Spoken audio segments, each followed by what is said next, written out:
Yaorana, Yaorana et Maëva, bienvenue sur ce podcast dédié à la transmission des savoirs sacrés. Ici, on parle des savoirs que nous apprenions dans les temps anciens, de méditation, de rêve, de signes, de synchronicité. Nous apprenons les plantes, à parler aux animaux, à faire des soins énergétiques. Et en ce moment, à l'occasion de la méga éclipse du 12 août 2026 qui précède celle du 2 août 2027, nous parlons d'astrologie.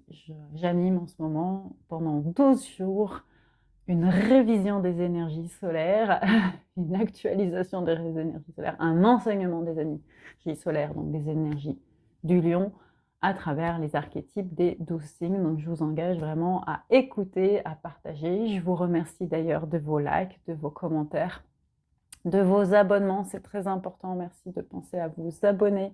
Ça permet de construire une communauté, mais aussi d'encourager et soutenir ce travail. Allez, on y va. Parlons de l'éclipse du 12 août 2026.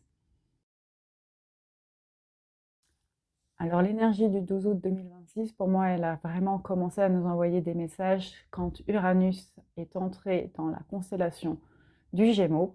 Et donc vous allez retrouver, je vais la mettre en lien dans la description, une vidéo qui parle de l'éclipse. Et je parle vraiment longuement de c'est quoi l'étymologie d'une éclipse, c'est quoi les grandes éclipses qui ont marqué notre société. Et je pose aussi des énergies sur les deux éclipses du 12, celle qui arrive, et du 2 août 2027. Donc je vous invite vraiment à écouter ces énergies et ce contenu pour pouvoir comprendre ce dont on va parler maintenant. Deuxième annonce, et après on y va. Je vous rappelle que vraiment cet enseignement, il est intégré à l'enseignement d'Emmanuel qui vous est offert alors que normalement c'est un enseignement gratuit. Et il parle vraiment de l'énergie de création, l'énergie de naissance et de création que représente le soleil et que représente l'énergie solaire du lion. C'est important de comprendre que ça fait partie de ce cheminement.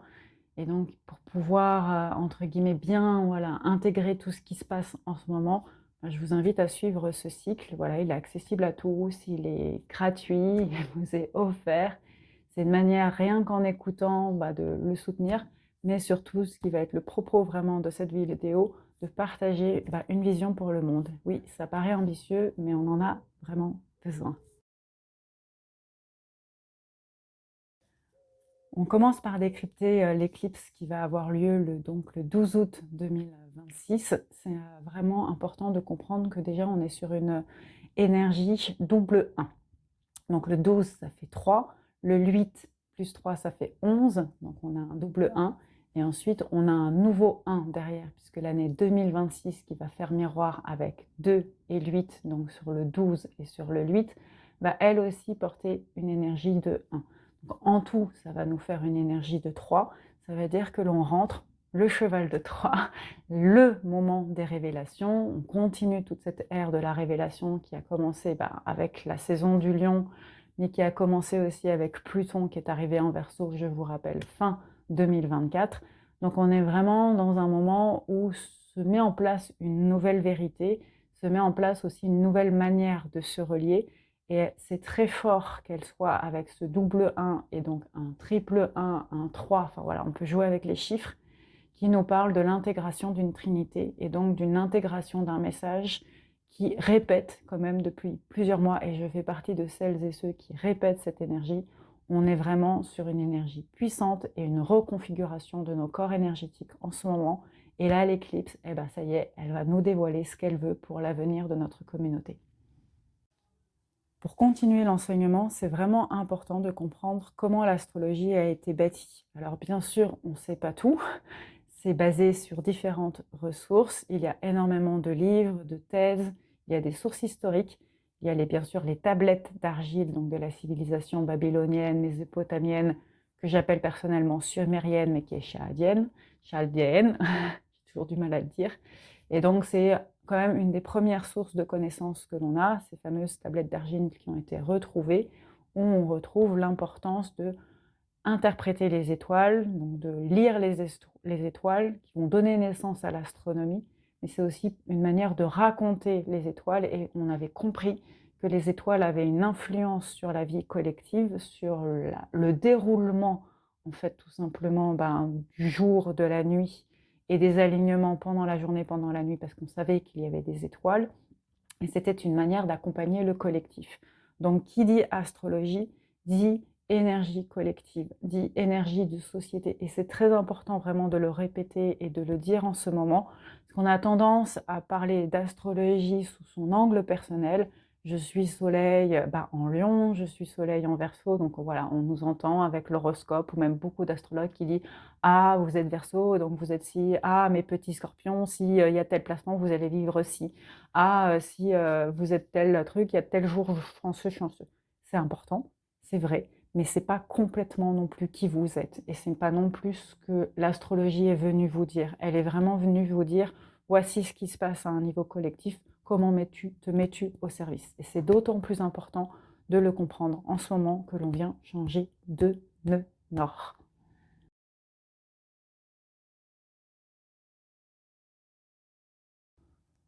Pour comprendre l'éclipse du moment, c'est de comprendre vraiment ce qui s'est passé au niveau du nœud nord. J'ai fait pareil une très longue vidéo sur qu'est-ce que c'est le nœud nord, qu'est-ce que c'est les changements potentiels du nœud nord selon votre propre nœud nord à vous, pas selon votre signe solaire. C'est comme je vous le disais, et j'ai prévu de faire à un moment une vidéo qui va expliquer pourquoi je considère qu'on n'est pas que notre signe solaire.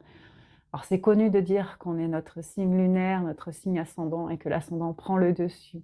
Justement, il prend l'ascendant dans la quarantaine, 45, 50 ans, du fait du changement des énergies.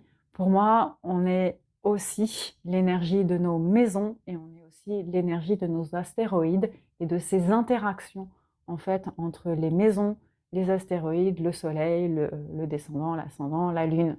Et donc pour moi, on est souvent 4 signes plutôt qu'un seul signe.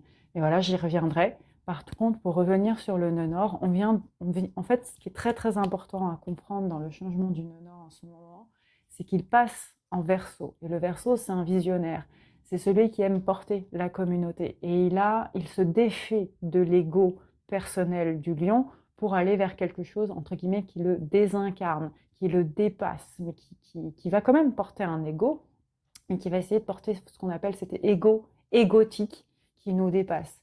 Et donc, on a une véritable destruction en ce moment de l'ego, ce qui peut être du coup assez difficile au niveau énergétique pour beaucoup d'entre nous.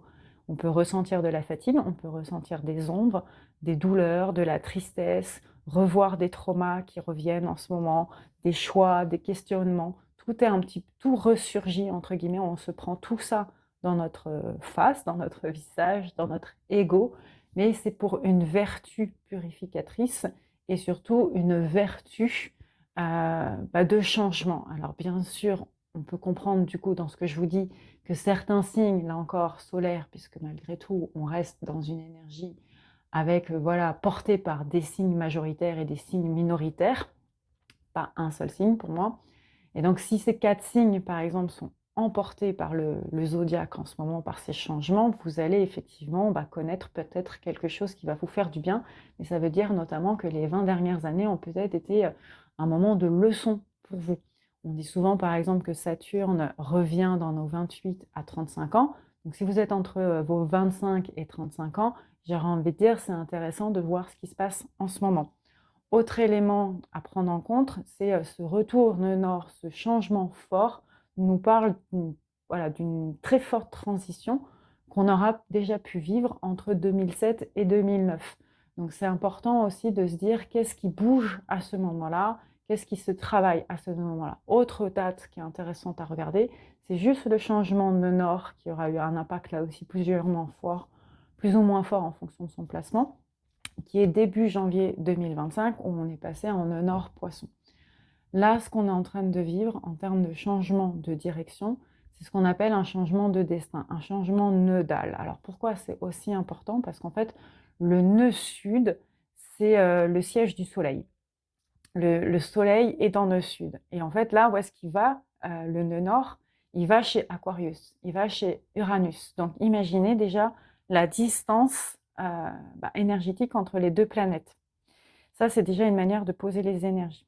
C'est pour ça que je fais le cycle d'enseignement en ce moment des 12 signes astro en partant du soleil, pour faire comprendre ces voyages énergétiques à la fois entre les planètes, mais du coup de nous, notre corps, comment on reçoit ce voyage énergétique, ces interactions perpétuelles entre les planètes.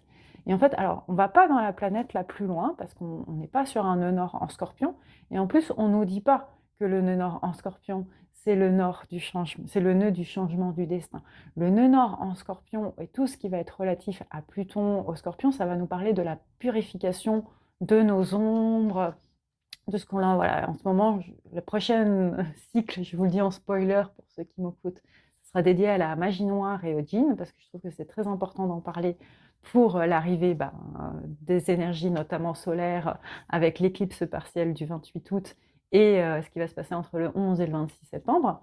En tout cas, ce qui est très fort, c'est de vraiment montrer que voilà, l'énergie en Pluton, donc les deux extrêmes, Soleil-Pluton, notre système solaire, il nous parle plutôt de notre relation à l'ombre. Là, on a une pause avant, c'est-à-dire qu'on ne parle même pas de Neptune, qui était pour l'instant le porteur de l'énergie du nœud nord, puisqu'on avait un nœud nord en poisson.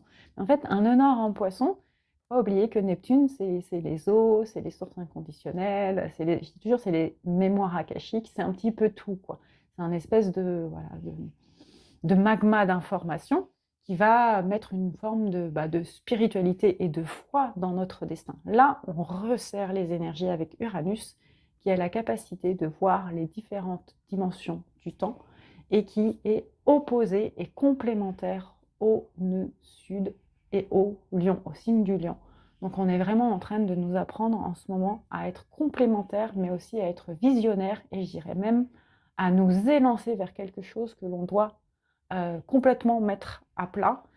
En fait, on doit détruire quelque chose en ce moment. On doit renoncer à quelque chose. Donc, c'est tout le nœud sud en Lion qui est dans un renoncement très très fort, très intense, pour aller vers un nœud nord qui nous demande de nous dépasser. Et c'est là où le message de l'éclipse lunaire est très important à écouter.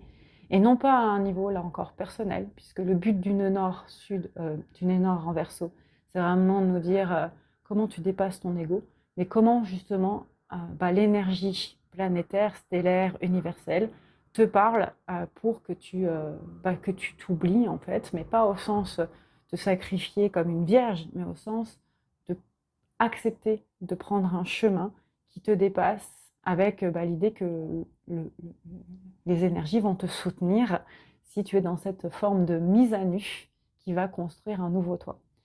Et donc là, on rentre maintenant dans la clé de ce message. Donc je vais vous quitter parce qu'en fait, je vais vous montrer maintenant le thème astral pour vous le lire.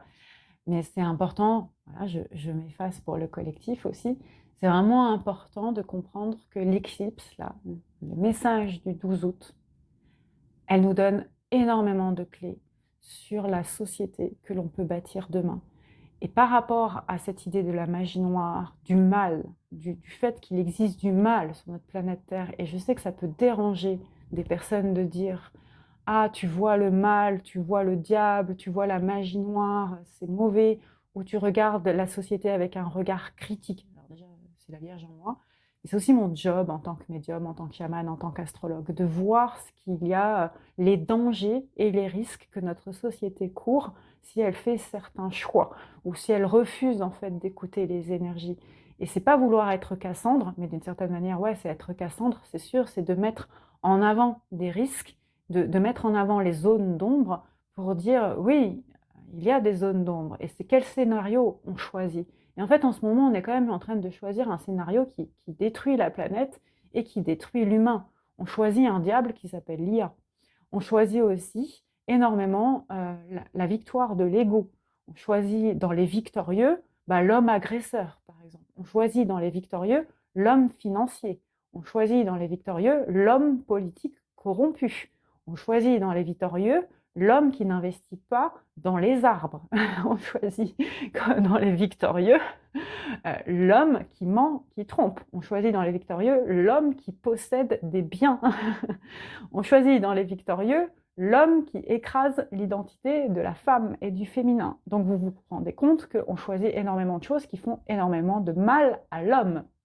Parce que l'homme est, entre guillemets, le bourreau. Et je choisis vraiment mes mots. Il faut comprendre que je le choisis. Et derrière ça, cet homme-là, c'est l'énergie du lion et l'énergie du soleil. on laisse Zeus et Jupiter régner avec leur part la plus égotique, la plus presque excentrique, mais au sens royaliste mauvais, au sens dictateur du terme. Je n'ai pas encore eu le temps, enfin, j'ai pas encore fait dans le cycle le Sagittaire. Le Sagittaire est gouverné par la planète Jupiter. On a toujours tendance à dire ah ouais, Jupiter, il est génial, les jupitériennes, la chance, l'abondance, c'est que du positif, Jupiter. Et quand on passe à Saturne, le Capricorne, c'est l'horreur, c'est le karma, c'est le limitateur, c'est les règles. Mais mon Dieu, mon Dieu, mon Dieu, mais arrêtez, arrêtez, vous êtes en train de mettre des récits sur nos astres qui sont bien plus diversifiés que ça. Et oui, Jupiter a des défauts, et le Soleil, vous l'avez déjà entendu, le Lion a énormément de défauts. Et donc ce sont des énergies masculines. Imaginez pour les hommes qui sont incarnés de porter tout ça, et puis bien sûr pour les femmes qui sont incarnées de tout ça. En fait, là, sur l'énergie qui se passe en ce moment, la bonne nouvelle, c'est qu'il y a beaucoup d'esprit du féminin et beaucoup oui, d'émergence du féminin. Alors on le sait, mais grosso modo, le féminin en ce moment, il a quand même globalement émergé de façon masculine, hein, avec ce discours féministe quasi soit castrateur, soit la femme qui fait tout, donc qui perd tout, soit la femme qui s'écrase, enfin voilà, tout un mélange d'identités qui est qui nous demande d'être renouvelé. Bon, voilà, ça y est, c'était mon moment engagé. Je ne m'attendais pas à le dire. Mais allez, on y va. On parle maintenant de cette nouvelle lune et surtout de cette éclipse solaire très importante qui a lieu et de ce qu'elle nous dit comme message pour le nouveau monde.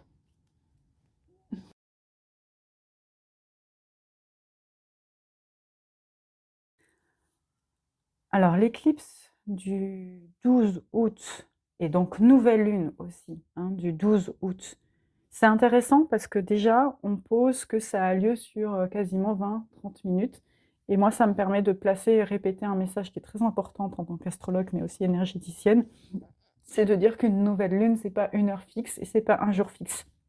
La nouvelle lune, pour moi, elle a commencé avec la pleine lune, déjà du 29 juillet. Donc, on est dans l'énergie d'une nouvelle lune, de cette nouvelle lune depuis le 29, ce qui rend le moment énergétique assez exceptionnel. C'est-à-dire qu'on a on a une descente très forte des énergies, mais en même temps, on a une montée très forte des énergies, ce qui provoque cet effet de stagnation et qui fait que y a effectivement l'énergie de stagnation de Saturne qui est présente. Et Saturne, de toutes les façons, est en rétrograde depuis plusieurs jours et nous parle effectivement de cette stagnation, de ce ralentissement, ce blocage de quelque chose qui va se passer de manière très lente dans un monde qui va trop vite. Donc, premier message, c'est effectivement notre relation au temps qui est complètement remise en question en ce moment. Alors, ça arrive quand même à un bon moment, puisque c'est quand même un moment où on est la plupart du temps, dans la plupart des sociétés, en vacances. Mais ça arrive aussi, bien sûr, à un nouveau moment, parce que qu'est-ce que ça fait? Ça fait une stagnation des feux. Et je ne sais pas si vous avez observé, mais que depuis que on a Saturne en rétrograde, qu'on a ces changements très forts au niveau du nœud sud, du nœud nord, du changement, qu'est-ce qu'il y avait d'autre comme changement? Oui, bien sûr, de Jupiter qui a changé aussi de constellation, elle est passée en Lion. Les feux se multiplient, ils changent d'endroit, mais ils sont toujours là. On a toujours une annonce de feu en ce moment, surtout sur le territoire de la France. Alors, pareil, en termes d'astrologue, c'est sûr qu'en fait, la France, c'est le théâtre d'énormément de changements énergétiques en ce moment, du fait de ce qu'elle représente dans le carré énergétique du monde et de son énergie en fait nucléaire. La France porte énormément d'énergie de définition spirituelle et religieuse, là encore aussi du fait de son positionnement géographique, mais de son histoire, et son histoire est expliquée par son positionnement géographique. C'est pas parce que je suis française que je le dis. Je suis bien plus tahitienne, marocaine, américaine que française, mais voilà, c'est important de dire qu'il y a un théâtre énergétique qui se passe très fortement sur l'Hexagone en ce moment, ce qui peut peut-être moi me réconcilier avec le fait que je suis dans l'Hexagone en ce moment. Bon, voilà, donc premier message important à retenir de cette nouvelle lune, c'est le rapport au temps, et donc le rapport que Saturne en rétrograde en bélier nous propose dans cette nouvelle lune. Donc je vais en faire une petite capsule. Je bug parce que je ne pensais pas commencer par ça. Moi, je voyais un autre point de repère pour la lecture communautaire, mais on va quand même le faire puisque c'est ce que je fais en premier en vous le lisant. Alors le premier placement de Saturne que l'on a pour cette nouvelle lune éclipse, Saturne est en maison 2, donc elle est en maison du Taureau, donc elle nous parle d'incarner quelque chose, elle nous parle d'une identité qui a réalisé son incarnation et qui est née au monde et qui intègre son incarnation, surtout qu'elle est en Bélier. Donc le Bélier et le Taureau, ce sont deux signes qui pour moi sont très complémentaires et s'entendent bien. C'est le premier feu et la première terre qui donnent naissance. Je dirais presque que c'est le premier homme et la deuxième femme, ou la première femme et le deuxième homme qui se mettent en combinaison et qui vont voilà, porter des jours très ancrés. Souvent, le couple, je dis toujours qu'un couple bélier-taureau va avoir un aspect très ancré, très parental, et dans toute la noblesse du terme, parce qu'ils vont porter cette complémentarité d'identité et de compréhension très forte du temps, s'il dépasse bien sûr la blessure à la fois d'incarnation, donc de rejet à soi-même que porte le bélier, et la blessure de matérialisation, de, je dirais, de bénédiction que le taureau peut porter en elle.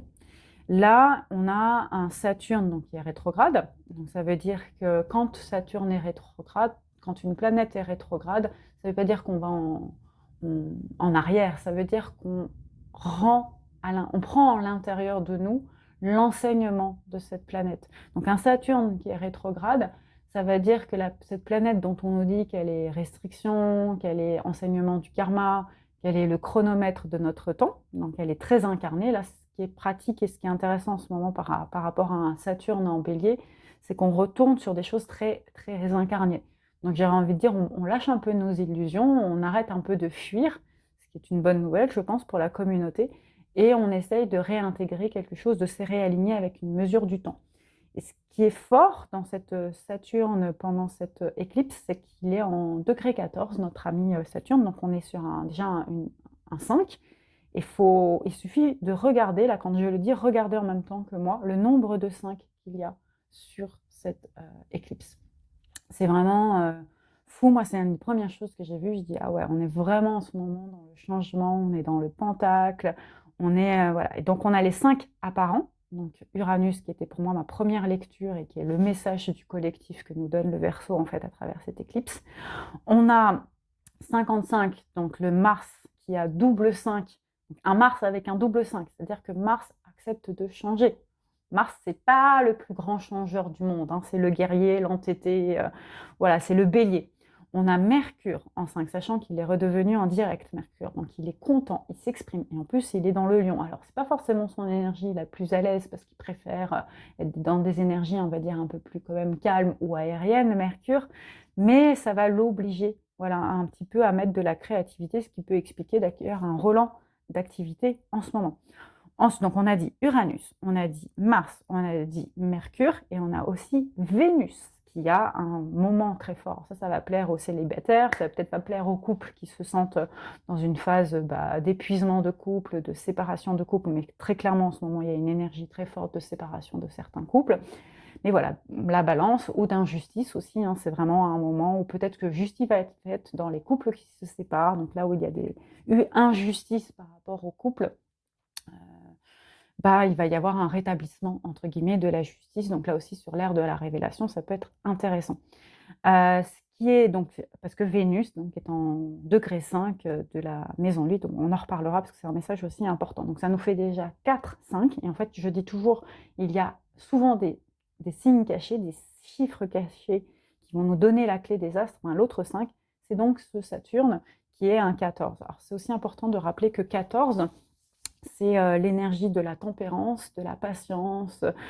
C'est l'énergie pour moi du Verseau. La tempérance dans le tarot, c'est à la fois le Verseau et à la fois la Balance pour moi. Donc deux signes d'air qui ont la capacité de conceptualiser la patience et qui en général ne sont pas très patients, surtout le Verseau plus que la Balance.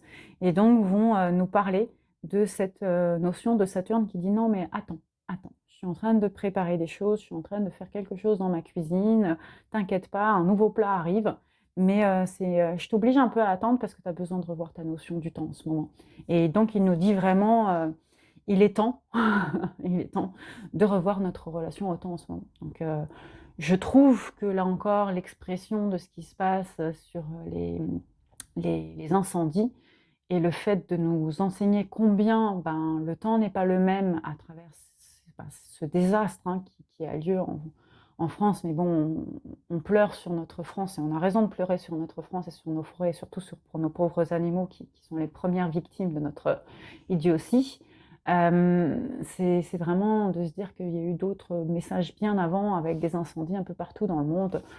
Pour moi, le premier incendie message que j'ai véritablement réalisé, j'avais 21 ans, donc c'était en 2005, ouais, non, 2000, je sais plus. Non, 2002, quand je suis allée faire le Portugal en voiture camping et qu'il y avait les grands incendies. Et là, je me suis dit, ouais, il y a un problème sur le climat dans notre planète. Bon, voilà, il y a rien de surprenant. Le GIEC, les experts nous le disent depuis les années 50, mais on n'entend pas. Je pense que Saturne nous prépare effectivement à nouveau quelque chose de très fort, une révélation très forte. Et pour ceux qui m'écoutent, ils savent que je m'interroge beaucoup sur ce qui va se passer en fait à partir de septembre, du retour de mémoire de l'effondrement des tours qui a eu lieu en 2001 à New York, mais de quelque chose d'autre. Et plus j'avance dans cette réflexion, plus je trouve que l'effondrement des tours en ce moment, c'est la planète qui nous montre son effondrement et sa fatigue par rapport à l'humain. Donc un aspect peut-être effectivement replacer le temps de la planète par rapport à l'humain, ce qui va être assez... voilà, va avoir des conséquences pour nous en tant qu'êtres humains, pour en avoir conscience. Allez, on rentre maintenant donc dans le deuxième message très fort, qui va être beaucoup plus positif. C'est qu'est-ce qu'on cherche à construire comme planète, comme humanité, comme communauté de vivants en ce moment. Qu'est-ce que les astres et les planètes veulent qu'on entende sur le collectif qui serait bon pour nous, pour rétablir notamment l'harmonie de nos relations aux vivants en ce moment. Le message très fort, si vous avez envie de regarder pourquoi je parle d'une planète, d'une éclipse, pour moi elle est quasiment une planète, un enseignement, ce serait un sage, cette éclipse, qui arrive et qui va nous donner des clés d'enseignement sur comment bâtir la communauté du futur. Et elle nous a soufflé énormément de messages depuis les années 1999-2000 avec l'Apocalypse. Elle a posé plein de jalons pour nous proposer des solutions et des manières d'interagir et de nous relier pour aller vers cette nouvelle communauté énergétique. Donc il n'y a rien de nouveau pour ceux qui, entre guillemets, sont dans les énergies et savent des choses. Par contre, ce qui est fort là-dedans, c'est comment elle aligne en fait cette énergie de message et cette énergie de nouveau monde qui souffle vraiment en ce moment. Si vous êtes astrologue, et même si vous n'êtes pas astrologue et que vous regardez avec moi la roue astrale, vous allez regarder en fait un triangle. Donc il y a un triangle dans cette roue astrale. Et si vous ne le voyez pas, donc il est bleu et il est présenté. Donc vous allez porter votre regard. Donc une roue astrale, on va comme une lecture à l'européenne, hein, de gauche vers la droite. Donc on commence par la maison 1. Alors on est sur un ascendant en Capricorne qui est en conjonction avec la part de fortune, donc qui va renforcer l'idée d'un bâtisseur, mais qui va aussi renforcer les émotions, et notamment les émotions du Capricorne. On dit toujours d'un Capricorne qu'il n'est pas trop dans l'émotion, qu'il est fidèle, qu'il est stable et qu'il ne montre pas ses émotions, mais c'est se tromper sur l'énergie du Capricorne. Parce qu'en fait, derrière son masque et son côté de « je ne veux pas montrer mes émotions », le Capricorne, en fait, est un grand sensible. Et en ce moment, notre Capricorne est vraiment très, très sensibilisé. Donc ça veut aussi dire que tous les entrepreneurs du monde, en ce moment, ceux qui ont fait des entreprises, vont être en une vraie cuillère de vérité, remise en question sur ce qu'ils ont bâti. Il peut y avoir des faillites très fortes en ce moment. Bon, voilà, ça c'est pas drôle parce que ça, on le sait. Et ça va aussi prendre des décisions qui sont difficiles au niveau des entreprises. Donc ça veut dire aussi potentiellement licenciement. Et ça va être à la fois insensible, donc de fait de manière inhumaine, mais ça va être aussi très sensible et ça va ramener à des démons. Donc c'est là où il y a peut-être un questionnement d'injustice. En tout cas, ce qu'il est en train de nous dire, c'est qu'il nous dit « je suis en train de réfléchir sur ma manière d'entreprendre ». Et il passe en fait le relais au Verseau. Donc c'est là où on va voir la première planète qui construit, parce que je vous dis tout ceci est positif, qui est en train de construire un axe très fort sur cette identité à la fois collective et cette identité de vision. Donc plus que un entrepreneur qui est en train de se poser la question de la matérialité et de l'expression de ses sentiments, on est en train de voir naître un visionnaire qui a envie d'aimer, qui a juste laissé la notion de mariage vraiment le travailler à fond, à fond, à fond en lui-même, et qui a aussi envie de remettre en question ce que c'est que la liberté. Ça, c'est très très important à comprendre. On nous a beaucoup expliqué que l'entrée de Pluton en Verseau allait refaire des aspects révolutionnaires. Plus Saturne en Bélier allait faire des aspects révolutionnaires, parce que c'est 1989. Plus l'aspect aussi révolutionnaire 2007-2009 avec la crise des subprimes. Et donc là, c'était Pluton qui était en Capricorne. Je dis pas de bêtises. Non, je sais pas, il y a un truc donc je sais, comme je suis pas sûre de mon truc, je me tais, c'était pas ça. Non, c'était pas ça. Bon, c'est pas grave. On lâche. J'ai l'impression que c'était quand même un peu ça. C'est pas grave, écoutez. Voilà. On revient sur notre ami visionnaire. Et moi, personnellement, je suis assez convaincue que l'aspect rebelle du Verseau va atteindre des limites dans cet aspect de liberté absolue. Elle va atteindre des limites parce qu'elle a appris des limites et elle a appris aussi de cette destruction très forte qu'on a eue des traditions. Il faut oublier que le Verseau, il n'est pas que Uranus, il est aussi Saturne, il est aussi saturnien et il aime l'aspect limitant des toutes choses. Il aime les structures. Un Verseau, pour qu'il soit créateur et visionnaire, il a besoin de comprendre sa chair, son incarnation. C'est souvent le premier message que doit vivre le Verseau, c'est d'accepter qu'il s'est incarné dans cette dynamique génétique qui est le corps. Et une fois qu'il accepte de s'incarner, il va pouvoir réveiller mieux son intellect et accepter qu'il est le clairvoyant. Et là, je trouve qu'on est sur un Verseau qui est quand même assez sage. Je dis toujours, pour expliquer la différence entre l'ère du Poisson et l'ère du Verseau, on était sur un jeune homme qui venait de faire sa profession de foi, sa communion, sa shahada chez les musulmans, et qui avait un côté hyper spirituel, mais qui oscillait entre l'intolérance et la volonté d'imposer sa religion, et en même temps une espèce de sagesse qui était en train de naître, et de candeur, de conviction, de foi presque naïve. Je trouve que c'est le personnage du jeune homme dans Matrix qui dit à Matrix, à Neo, il n'y a pas de « there is no spoon hein ». C'est un petit peu ce jeune homme-là. Et là, on est passé tout d'un coup d'une jeune femme que je voyais personnellement adepte à la colombe, donc adepte à l'envol, adepte à la volonté de s'émanciper dans ses énergies. Effectivement, elle a 17 ans, cette jeune femme, au début de l'ère du Verseau, et elle nous dit, moi, je veux vivre ma vie, je veux chanter des fleurs, je veux être elle a un côté un peu bisounours. Et là, tout d'un coup, elle a un peu pris en maturité, et elle est redevenue Gaïa. Ce Verseau. Je trouve que Verseau est vraiment redevenu Gaïa, presque Maya aussi, si vous voulez aller voir la mythologie et les Pléiades. Donc elle a quelque chose de très responsable parce qu'en fait elle s'en est pris un peu plein la gueule, cette femme Verseau, et elle a compris les sévices en fait que la femme a vécu et le féminin a vécu depuis 2000 ans, 4000 ans de patriarcat avec l'ablation du sein des Amazones.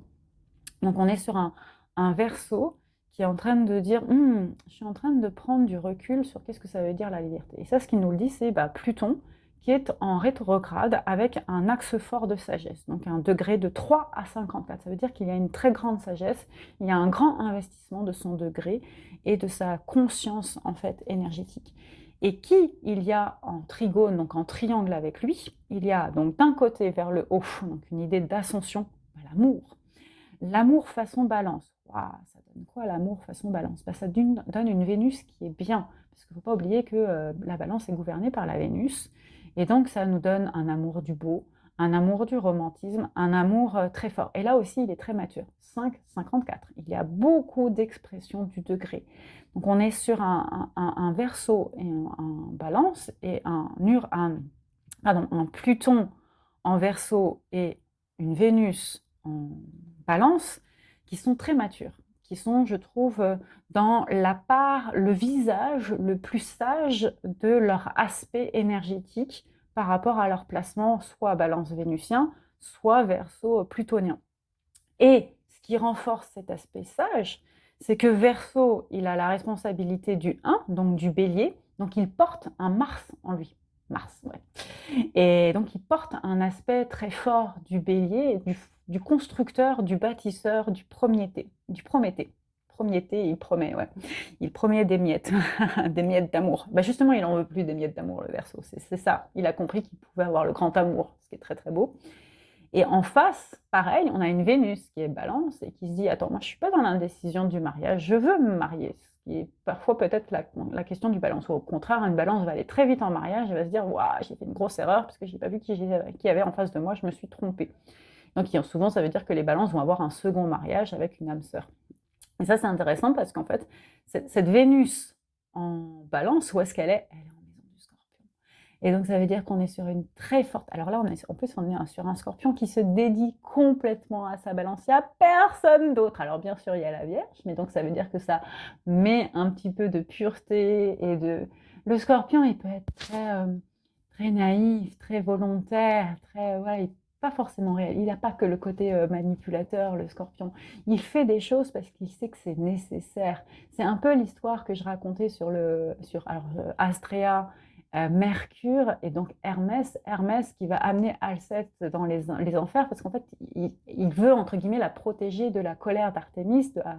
Et donc, il obéit aussi à Apollon, c'est son copain, quoi. Et c'est cette idée de on fait les choses parce qu'on doit les faire. Et le Scorpion, Hadès, ça l'amuse pas forcément d'aller dans le couloir des ombres. Et c'est vrai qu'avec cette énergie qui vient de la Vierge et qui voilà, éclaire cette énergie du Scorpion, et qu'on retrouve aussi le fait que le Scorpion, bah, il a de l'affection pour la Balance, parce que c'est la maison juste avant lui, et elle lui donne des clés, la Balance, sur qui elle est, sur son amour. Et donc, du coup, on a vraiment, moi je trouve qu'on a vraiment une Vénus de guérison.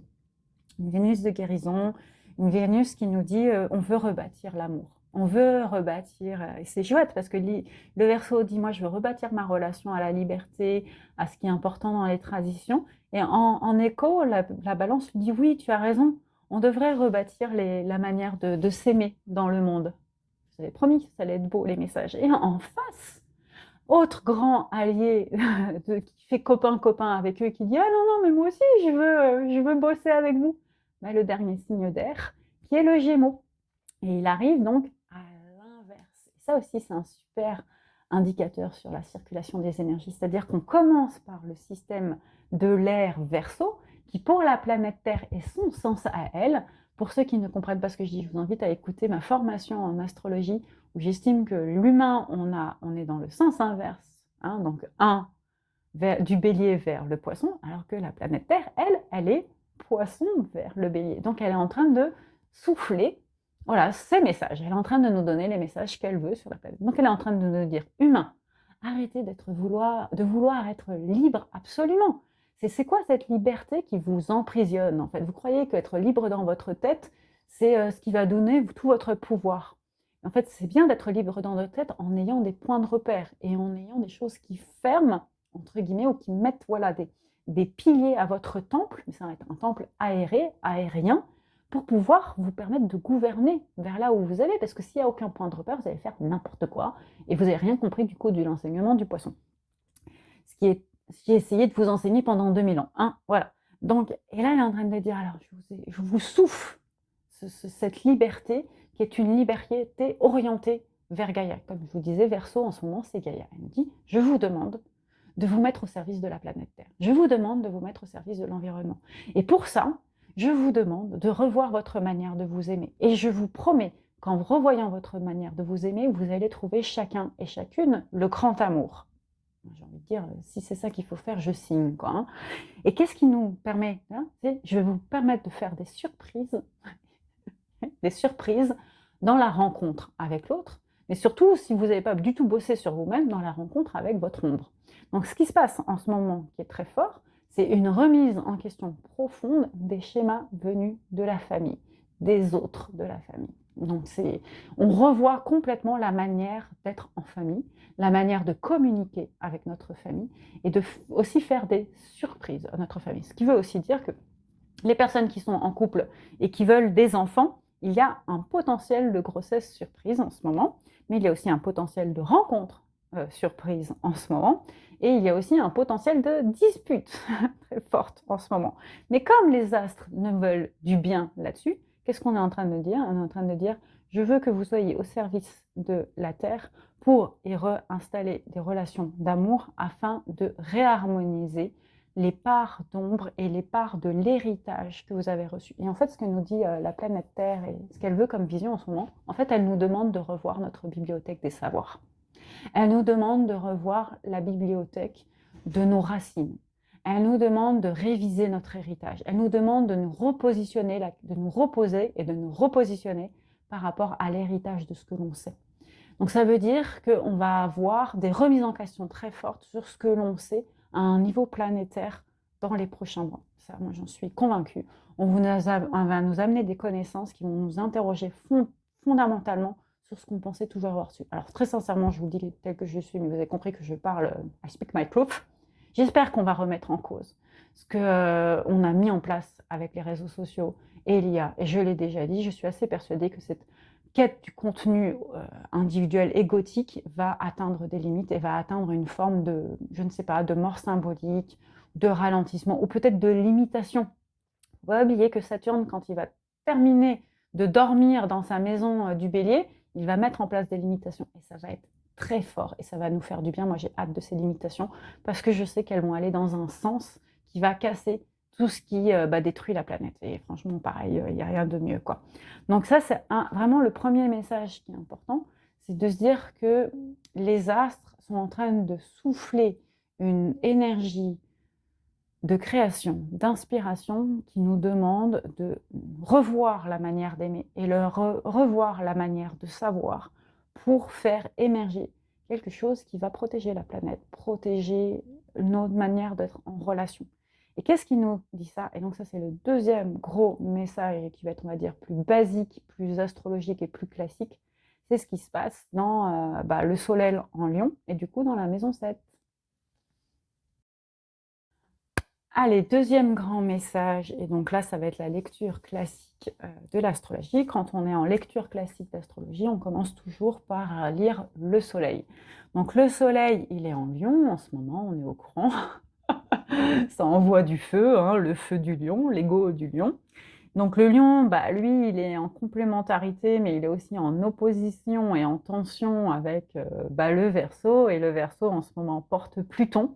Donc on a quand même une méga opposition, mais ça fait depuis la pleine lune que c'est le cas. Donc c'est ce qui explique l'aspect nettoyage très fort en ce moment de l'ego, qui fait que c'est pas facile à traverser et on est vraiment en train de faire un gros nettoyage sur notre identité, sur notre destin, sur notre âme, sur notre corps en ce moment, parce que Lion et Verseau sont en opposition avec Soleil et Pluton qui sont en opposition. Je reviens sur ce que j'ai dit. Le Soleil, c'est une extrémité et Pluton, c'est l'autre extrémité. Et nous, on est plus ou moins au milieu. Pour moi, ceux qui sont au milieu, c'est les astéroïdes, ce qui explique leur intérêt de leur interprétation dans un thème astral ou dans la roue astrale, dans l'astrologie. Et on est en train de prendre un petit peu la discussion entre ces deux géants. Oui, je dis bien deux géants. Je sais que Pluton est qualifié de planète naine.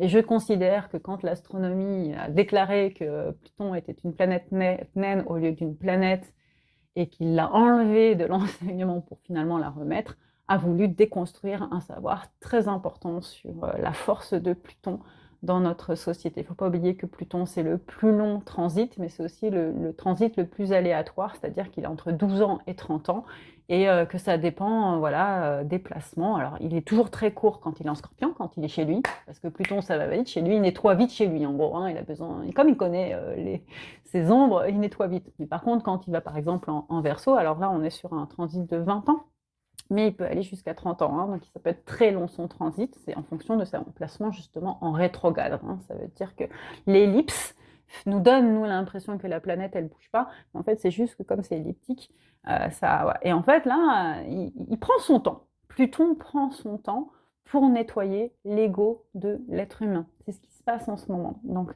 on est vraiment sur une manière très forte de nous mettre en opposition avec notre être humain, et ça peut faire très mal, parce qu'en fait, mais aussi beaucoup de bien, bien sûr, parce qu'en fait, on est en train de nous remettre en question sur notre ego et sur notre manière d'être en relation. Je parlais de séparation, il peut y avoir vraiment des envies de séparation en ce moment, mais il peut aussi y avoir des romances éclairs, et il peut y avoir des rencontres en ce moment qui peuvent avoir lieu, alors qui peuvent être à la fois des rencontres grand amour, tout ce que je viens de dire sur le premier message du trigone pour les signes d'air surtout, mais aussi pour les énergies aériennes des uns et des autres.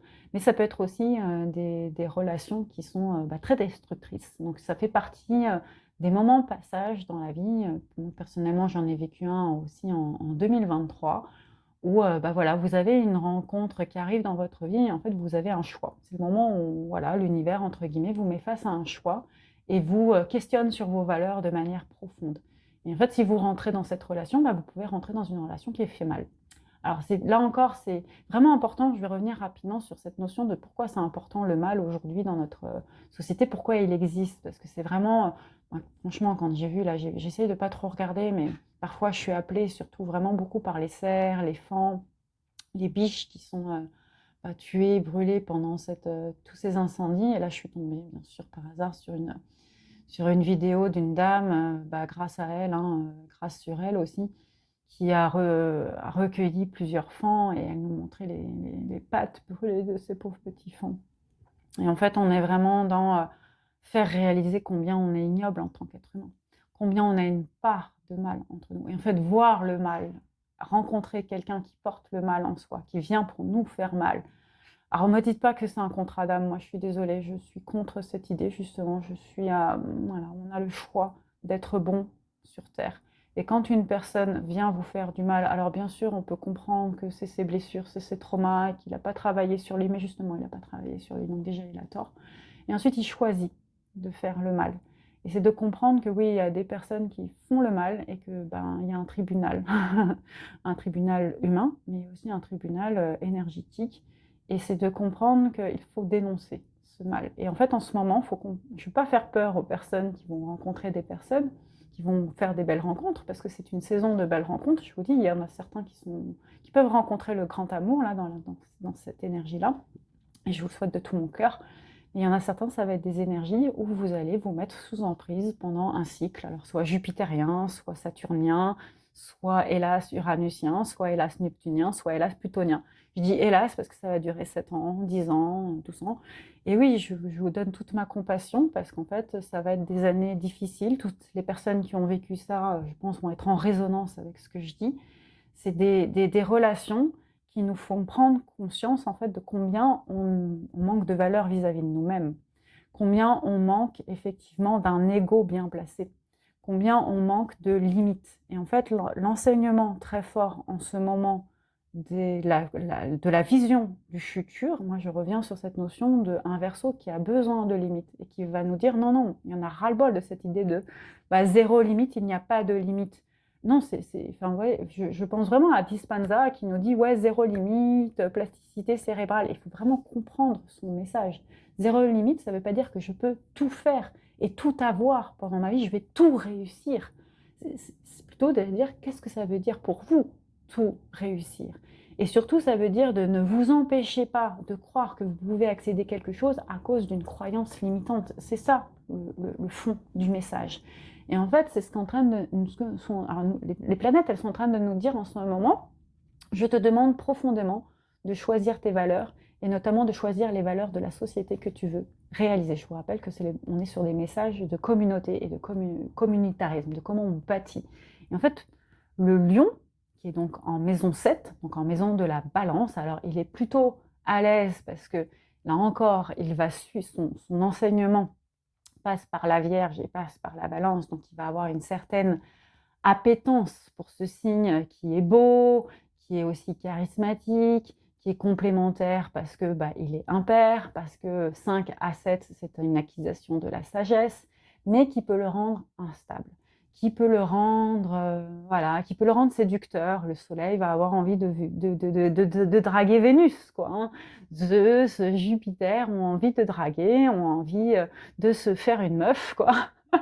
Alors ça peut aller aussi pour une jeune femme qui a envie de croquer du mec, croquer de la dent, voilà, de se faire un Adam pendant la nuit, donc un côté très, très héros finalement de la relation, mais qui peut être aussi héroïque, parce que la qualité du lion, c'est de dire je choisis endgame, comme on dit, c'est-à-dire qu'à partir du moment où je ressens l'amour, je me mets en relation d'amour.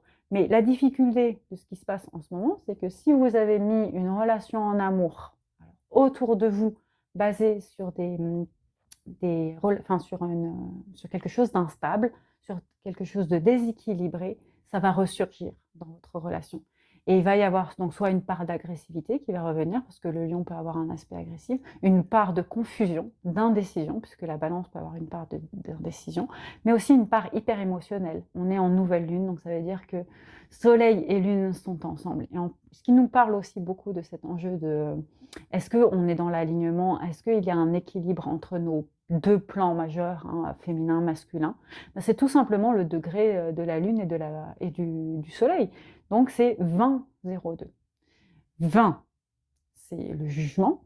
Donc voilà, on renforce l'aspect justice, l'aspect jugement de la balance, donc le jugement dans l'enseignement initiatique du tarot. Qui, je vous rappelle, c'est 3 anges avec voilà, le jugement de Dieu qui arrive. On tremblait, hein, parce que le jugement, il viendra juger les vivants et les morts, les vivants et les morts, donc les deux plans, le conscient et l'inconscient. Donc les nuits en ce moment peuvent être assez instables, alors elles peuvent être aussi assez olé olé et sympathiques, mais ouais, en face c'est 0,2. Donc on est sur un, regardez la symbolique de 20-02, le fameux signe et synchronicité, mais on est sur alors un joli miroir. Je me regarde, mais aussi un déséquilibre, alors qui fait 4. Et 4, c'est rentrer dans le temple, choisir de rentrer dans le temple. Et donc de inspecter ce qui est équilibré et déséquilibré. Et on dit toujours, le 4, c'est un signe potentiellement d'instabilité. Donc il y a beaucoup, et c'est là où le feu et l'air brassent ensemble. Et en fait, qu'est-ce qu'elle nous dit, nous, là encore, cette planète sage qui vient nous parler de la société avant, elle nous dit, moi je veux que tu revoies toutes les fondations de ta manière d'être en relation. Et là, pour le coup, c'est très serré. 20-02, je veux dire, c'est très serré. Il n'y a pas beaucoup de... Il y a 18, entre guillemets, espaces de compréhension. 18, c'est quoi? C'est l'émotion. C'est la lune, c'est le cancer. On retrouve la lune, donc cancer, en alignement. Avec qui en cancer? Mars. Avec qui en cancer? Uranus. Donc on nous parle vraiment beaucoup de cette relation à l'héritage, l'émotion, la mère, qu'est-ce que c'est la maman, qu'est-ce que c'est la construction de qui je suis en tant que mère et donc du coup en tant que Gaïa. Et là on a un message, je trouve, très fort avec alors, un archer, donc entre guillemets notre ami Sagittaire s'invite, forcément toujours, parce qu'en fait Saturne, non pardon, Pluton, non, oh, bah alors boum. On en a déjà parlé en plus, hein, j'ai déjà fait un dos, hein. Laissez place au roi Ali, au prince Ali, notre ami Jupiter. Donc je vous rappelle qu'il était aligné juste avant avec le soleil, donc ils faisaient la rumba ensemble, hein. Et bien là, Jupiter, il est quand même, il s'est éloigné de l'énergie solaire, hein, il est au 9e degré, mais il est toujours en énergie du lion et il est toujours dans la maison 7.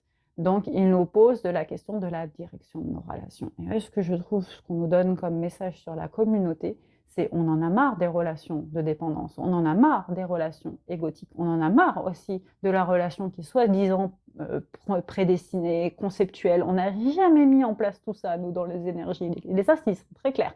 J'ai posé des choses sur la capsule du Gémeaux, de l'âme sœur et de la flamme jumelle. Je vous invite à aller écouter ça. Parce qu'en fait, là, on est en train de nous dire l'ego spirituel qui enferme les concepts et qui enferme les relations et qui fait de la séparation, c'est la mise à mort. Il faut arrêter. C'est du manque d'authenticité, c'est du manque d'amour, justement, infini. C'est du manque d'amour inconditionnel, donc condition, c'est-à-dire une condition humaine qui est venue aimer sous toutes ses formes. Et on vous demande d'arrêter l'instabilité de vos relations et de grandir en sagesse de relations. Et on vous donne quand même sur un plateau d'or une direction, parce qu'en fait on a un archer, on a un, comment ça s'appelle, un hexagone, non, je sais plus, un truc en 6 qui nous donne une direction très forte, qui nous dit il est temps de créer de l'abondance dans le mariage humain, dans le mariage relationnel, dans le mariage communautaire. Il est temps de créer une sagesse profonde qui éclaire la guidance de chacun pour construire un relationnel en connexion avec la mission de chacun, avec l'âme de chacun, avec l'enfant intérieur de chacun, avec la créativité de chacun. Il est temps de replacer la créativité de chacun, le potentiel de chacun à sa juste place. Bon sang, bonsoir. Donc il est temps d'écouter un peu mieux les astres et il est temps de revoir vos manières d'être en relation. Et ce qu'on vous propose, c'est d'être dans une relation, dans une manière relationnelle beaucoup plus solaire, donc dans la joie. Et tout ce qui n'est pas dans la joie, tout ce qui ne provoque pas de la joie dans la relation, c'est à la poubelle. Et à côté, il y a quelque chose d'assez assez puissant, quoi, et qui nous dit arrêtez de vous regarder le nombril, en gros, et mettez de la joie. Et de la joie partout où vous êtes, et surtout de la joie dans la relation à toutes les formes de vivant. Ce que nous dit vraiment cette éclipse, c'est qu'il est temps de remettre de la joie dans les relations, du lien solaire dans les relations avec tous les vivants sur Terre. Donc il est temps de parler aux plantes, à l'alimentation. Il est temps de faire une alimentation qui parle, au lieu de faire une alimentation industrialisée. Il est temps de faire une joie de vivre, donc de parler aux animaux, de prendre du temps pour les animaux. Il est temps de beaucoup de choses, et il est temps de mettre de la joie. Voilà, donc ça c'est le deuxième grand message de cette éclipse sur la communauté. Et donc du coup, elle nous met bien sûr un avertissement. Et ça c'est le troisième grand message pour nous dire, voici ce que je mets comme zone d'ombre pour vous pousser dans cet enseignement et cette belle vision de société.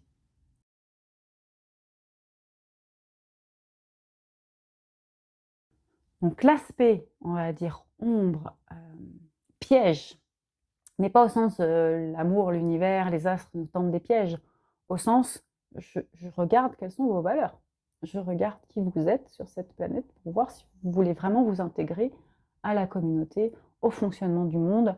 Est-ce que vous voulez vraiment être au service, en fait? Et je vous demande pour ça, donc première base, c'est d'apprendre à vous connaître, de faire la réflexion de pourquoi vous vivez ça, qu'est-ce que vous avez, de comprendre votre valeur fondamentale, ouais, c'est ça, c'est un super beau mot, ça, et de comprendre ce que je vais mettre en tension pour le faire évoluer.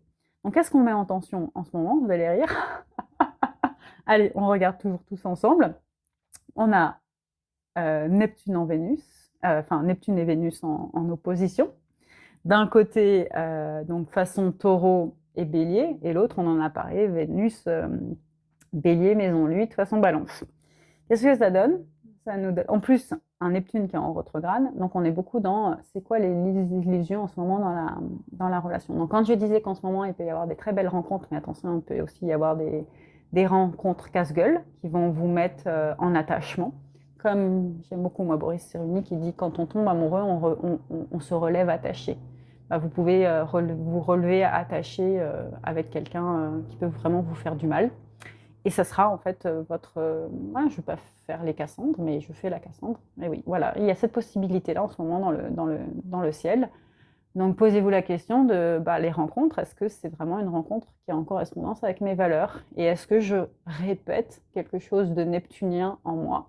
Quelque chose qui cherche à s'incarner, mais qui est complètement dans l'illusion. Mais heureusement, Neptune est en rétrograde, donc il va nous laisser le temps. De toute façon, d'une manière générale, en ce moment, les astres, ils nous laissent du temps, ils font juste de la montée élévatoire hyper accélérée, ils se forcent au nettoyage, ils forcent à sortir de sa zone, ils forcent à changer le destin, mais de manière assez stagnante, pour ensuite, je vous assure, ça va être, je pense que septembre, ça va être choum, quoi, voilà, ça va partir. Sachant que les fins d'année, c'est toujours choum, c'est toujours la rumba chez le scorpion, quoi.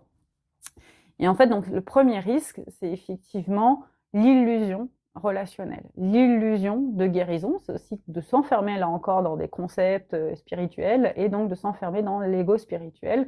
L'illusion d'avoir compris ce qui se passe. Et franchement, il y a probablement beaucoup de relations assez récentes qui sont rentrées en avance de cet ego spirituel et qui sont, voilà, toutes les personnes qui se sont dit j'ai rencontré mon âme sœur, qui se mettent en couple hyper vite et qui se posent pas, vont peut-être avoir cette cuillère de vérité et se poser la question de la durabilité de l'amour, parce que c'est, voilà, en ce moment, on est vraiment en train d'interroger des relations à la fois longues et à la fois courtes sur l'illusion qui a porté l'incarnation de cette relation. Et c'est pas mauvais ou c'est pas bien, enfin, ou bon, quoi.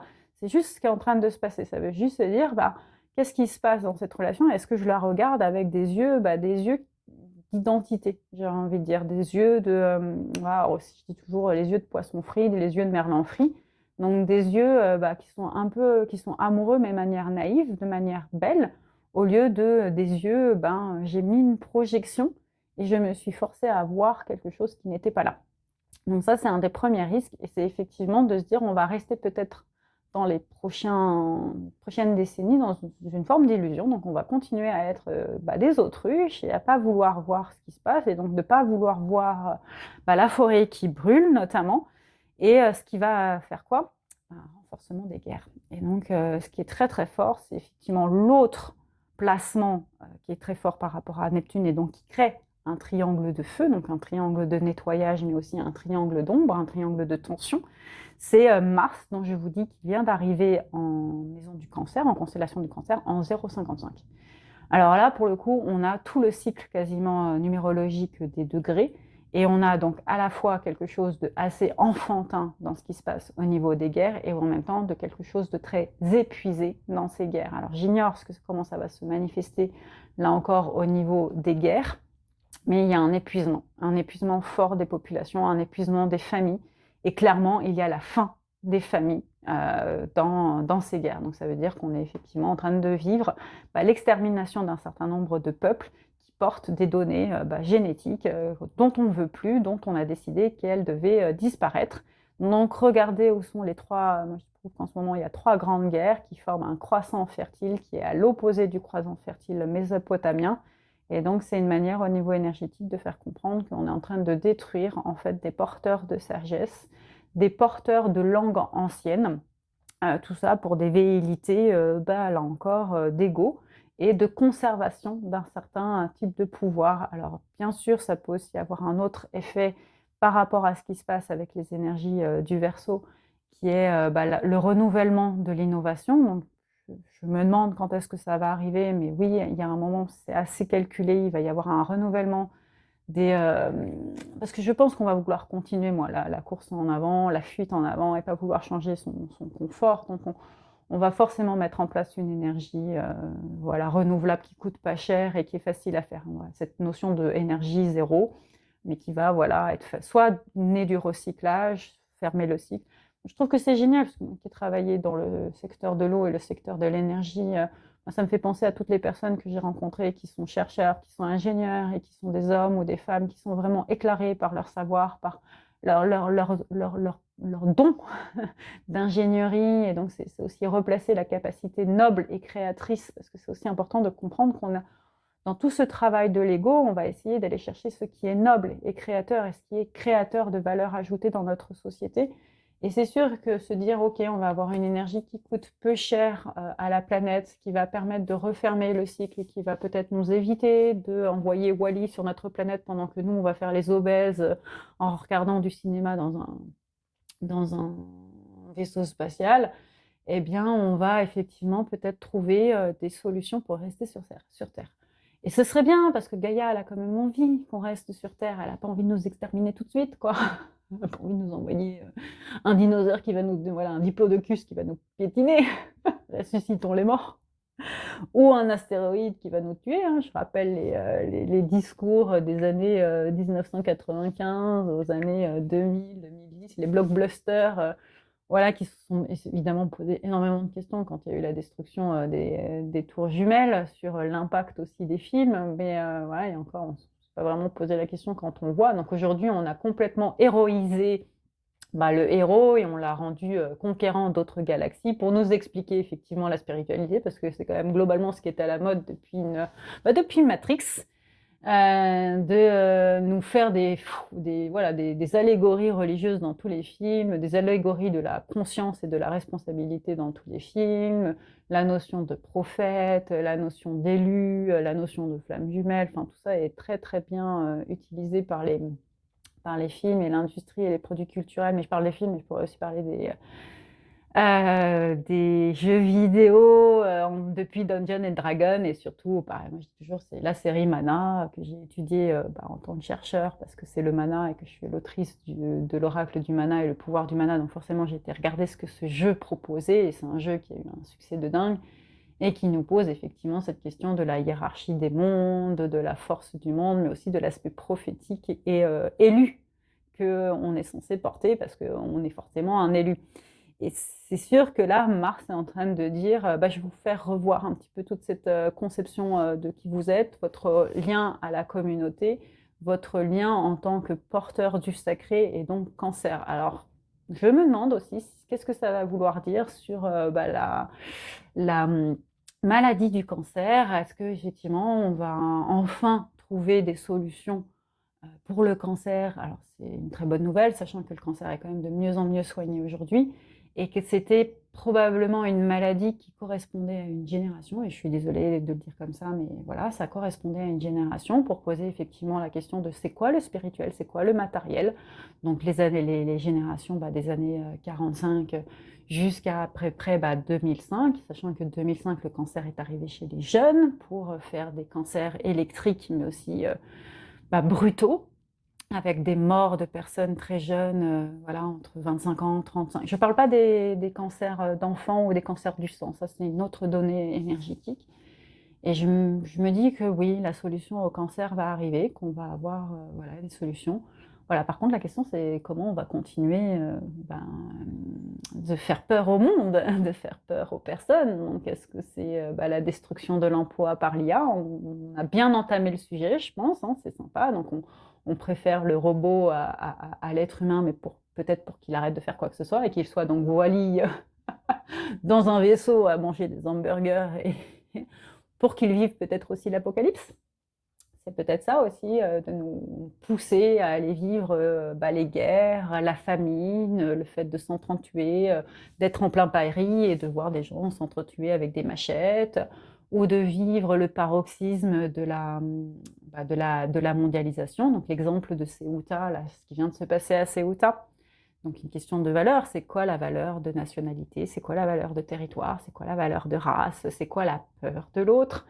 Ça va être hyper intéressant que c'est lieu. Alors ça m'a fait rire, j'ai entendu un podcast qui disait intéressant en français, c'est genre je mets en doute, ou je m'interroge, ou je critique en fait, mais là je le dis vraiment au sens révélateur. C'est révélateur ce qui s'est passé là à Ceuta pendant l'été, pendant le moment où en fait on a le mouvement très fort des MRE, donc des Marocains résidant à l'étranger, qui prennent tous leurs bateaux, leurs voitures pour retourner au bled, où ils sont globalement mal accueillis, mal acceptés, alors que ce sont eux qui apportent quand même une grande partie du PIB marocain, et qui sont eux aussi pas forcément très bien traités dans leur pays d'origine, que ce soit la France, la Belgique, donc un vrai conflit d'identité. Et je me demande effectivement comment ça va se poser, cette remise en question de l'identité, du relation à la famille et du relationnel à la mondialisation. Et je l'ai déjà dit, je pense qu'on va on va nous remettre en question sur nos modalités sur notre manière de voyager le monde. Et pareil, est-ce que ça va être un facteur d'innovation? Comme vous voyez, cette éclipse, elle nous parle quand même beaucoup de possibilités d'innovation. Et est-ce que ça va être une autre possibilité d'innovation? Alors, c'est sûr que s'il y a une énergie zéro, ça veut dire que les avions seront une énergie zéro, donc on pourra faire du voyage sans se préoccuper d'eux. Ou au contraire, on va nous limiter les voyages pendant un certain temps, pas façon Covid. Covid, c'était un apéro, donc d'une autre manière. Est-ce que ce sera une épidémie beaucoup plus forte, beaucoup plus dangereuse, ou effectivement de ne pas tout de suite donner l'énergie et de continuer la guerre pour continuer la crise énergétique et continuer de mettre du feu. Dans tous les cas, ce qu'on nous dit, c'est que tout ceci est peut-être écrit dans les lignes de nos décideurs, mais aussi dans les lignes de notre inconscient. Et je dirais qu'un des messages, c'est de nous dire comment nourris-tu en ce moment ton inconscient et comment réalises-tu ce qui a nourri ton inconscient. Et en fait, on est en train de remettre beaucoup, beaucoup d'émotions dans notre inconscient en ce moment, dans nos émotions en ce moment, dans notre capacité aussi à nous autodétruire, mais aussi à nous guérir en ce moment, pour, je dirais tout simplement établir une nouvelle manière, là encore, d'être dans une relation d'amour, mais pas l'amour âme jumelle, âme sœur, cette espèce de poison qu'on nous sert, qui est hyper limitatif, mais plutôt le grand amour, au sens, les différentes formes d'amour que l'on peut vivre sur Terre, mais aussi l'amour de couple conscient, hein, pour la relation de couple. Parce qu'on nous parle vraiment de couple en ce moment aussi, hein, de c'est quoi un couple, et c'est pas le power couple, par exemple, si on peut revenir là, ça c'était le power couple, pour moi, c'est René et Céline, quoi. C'est quand même un symbole d'amour, alors très intéressant, parce qu'il y a un amour probablement sincère, et voilà, mais c'est un amour business, et c'est un amour avec un écart d'âge qui pose quand même pas mal de questions sur. Puis il y a la question de l'admiration, la question de l'âge de la femme. Voilà, après, c'est un amour très beau, très pur aussi, très sincère, très identitaire, donc voilà, et qui a amené énormément de déclarations d'amour. Donc, voilà, c'est toujours pareil, quand on oppose une expérience, il y a des choses qui vont nous poser question, et il y a des choses qui vont nous élever. Et là, Mars, en ce moment, il est plutôt en train de nous dire je te pique. Il a pris un petit peu la fonction du scorpion, parce que le scorpion, en ce moment, il est très guérisseur. Il veut vraiment nous guérir, hein. Il veut être dans la sagesse, il veut nous guérir, il veut guérir beaucoup de choses, ce qui nous est arrivé, donc surtout sur la période d'adolescence. Alors que le bélier, il est un peu en retour de feu. Et il sent qu'une part de ce qu'il a battu, tous les hommes qui ont battu des femmes, là, justice serve, hein. Je pense que la justice arrive de plus en plus à ce moment-là. Donc les femmes qui ont subi ça, faites justice aussi, hein. Allez porter plainte, allez faire des mains courantes, allez dire, quoi. Et il est temps de dire, il est temps d'arrêter tout ça. Mais c'est aussi, il est temps de se poser des questions fondamentales sur ce qui a été bâti depuis 2 siècles, surtout sur la manière de gouverner, la manière de penser le peuple, de penser la manière de gouverner. Et on a eu des pouvoirs voilà, qui ont fait la guerre quand même. On a eu beaucoup de guerres en 2 siècles. Et est-ce qu'on n'est pas fatigué de cette guerre? Et je sais, ça peut paraître très naïf de le dire comme ça, mais oui. Ce qui est certain, c'est que Mars, en ce moment, nous renvoie des énergies très fortes, donc de colère, d'agressivité, peut-être aussi de besoin de conquête, de besoin de destruction. Il peut y avoir du coup des effets très néfastes sur nos relations avec la famille, les parents, donc toutes les personnes qui ont des relations non apaisées avec leurs parents en ce moment, ça peut, voilà. Du coup, les enfants aussi, hein, peuvent se réveiller en ce moment et vouloir remettre en question ces relations.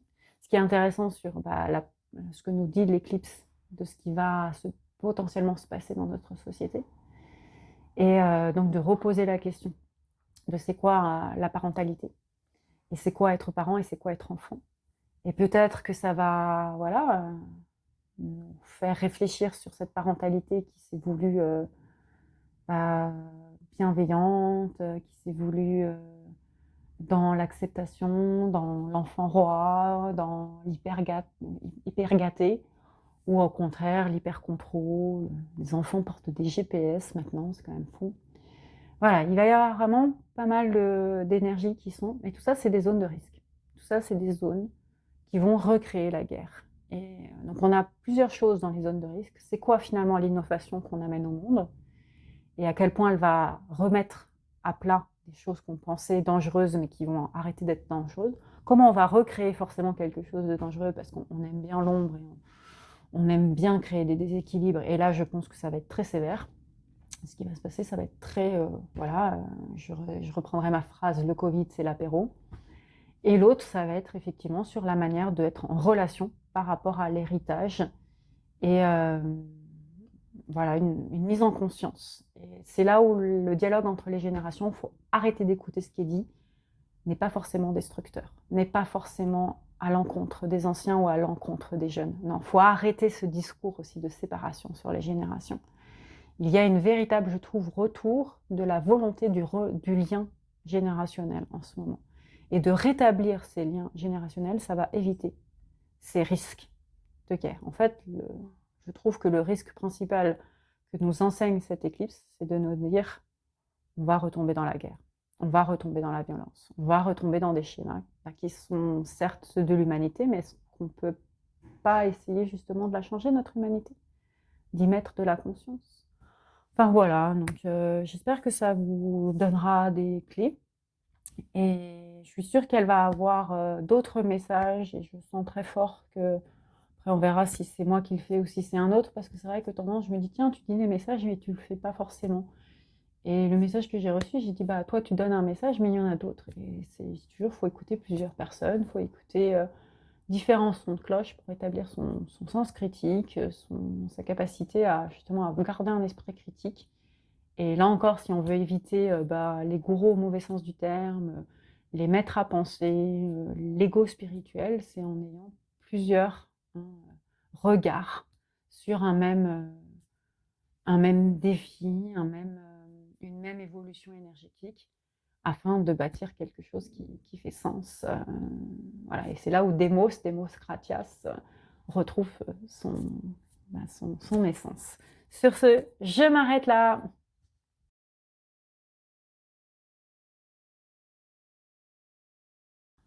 Voilà, cette vidéo sur, l'éclipse solaire, l'éclipse de nouvelle lune, tout ce qu'elle peut nous enseigner comme message est terminée. J'espère qu'elle vous aura plu. Je dirais, pour résumer, qu'il y a un grand message sur, c'est quoi ton identité d'amour pour apporter du changement de bâtisseur dans notre société. 2, il est normal que tu reprennes et revoies tes relations en ce moment. Et 3, essaye de dépasser ce qu'il y a de guerrier et d'agressif en toi pour bâtir un monde axé sur cet amour.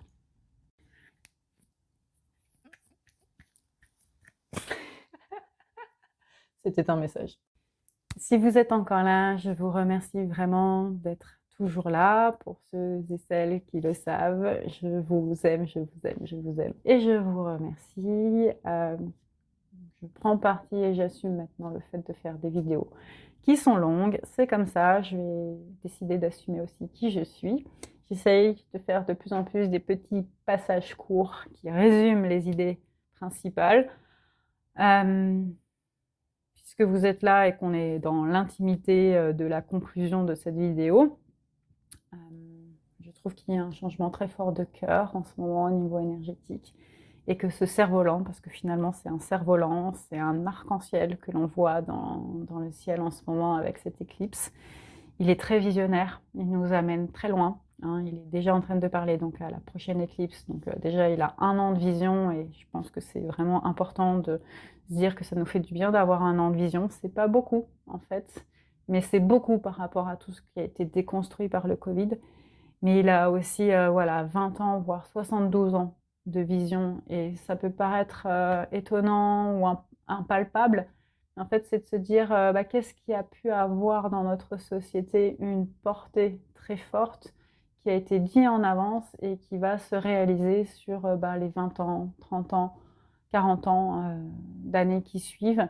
Et je trouve que le message principal de cette éclipse, je vais faire une séparation, le message principal de l'éclipse solaire du 12 août 2026, c'est de nous dire nous sommes capables de bâtir une société humaine, une société qui relie les êtres humains et les vivants, les animaux, les végétaux, la planète entre eux, de rebâtir une société consciente qui choisit des valeurs fortes, des valeurs nobles et des valeurs d'amour au sens un amour qui nous dépasse.